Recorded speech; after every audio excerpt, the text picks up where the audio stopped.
There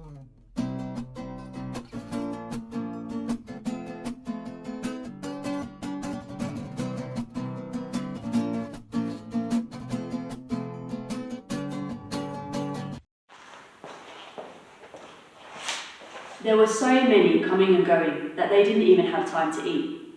This might sound a little bit drastic to us, but I think many times we live with this attitude of going here, there and everywhere of the disciples. I was remembering when I used to work in London, every day in my lunch break I'd go round to the shop in the corner, buy my sandwich, take it back to my desk, eat and type there, doing my work at the same time, because I just didn't have time to stop.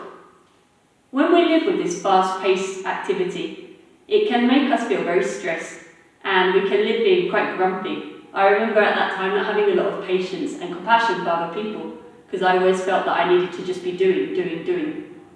Maybe this is what Jesus notices in the disciples, and for that reason he says, right, that's it, stop, we're going. We're going off to take a break, to have some time for ourselves, to have some time to be with God, to have some time to pray.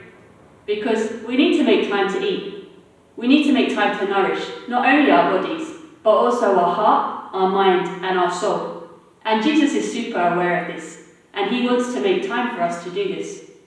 In one part of the Gospel, Jesus says, man doesn't live on bread alone, but on every word that comes from the mouth of God. How beautiful, then, that today I'm nourishing myself with the Word by listening to these guidelines. How beautiful it will be if, after hearing them, I can take a moment to really reflect and hear what Jesus is saying to me in this Gospel reading.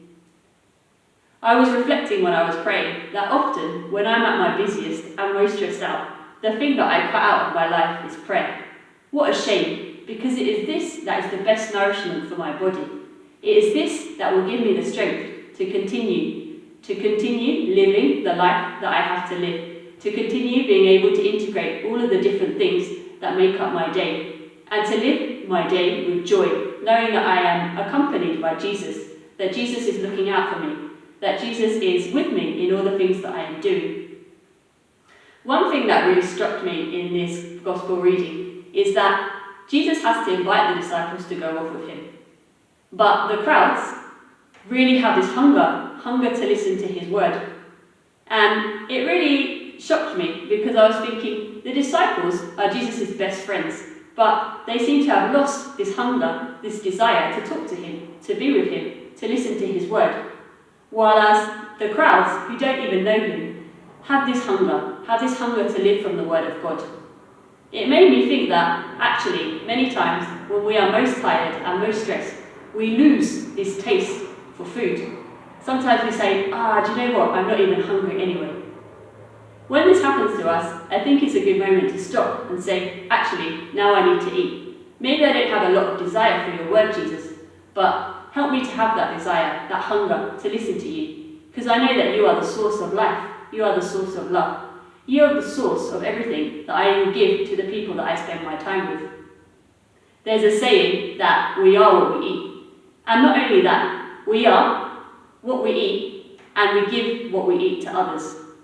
Many times, if I feel very grumpy and impatient, I realise that it's because I'm not receiving from Jesus. I'm not receiving the love, the compassion, the patience, and the care that I need to give to others. Sometimes, when we're busy, or we see that others are very busy, we feel like it could be a bit selfish to spend time with ourselves, to spend time with God, to spend time praying. But actually, this is the most essential thing that we can do. We need to spend time with Jesus. We need to be nourished by his word, so that we can nourish others, so that we can give what we have received. Let's ask Jesus to help us make time in this week to be with him, to nourish ourselves with his word, so that we can nourish others. Have a good week. Bye!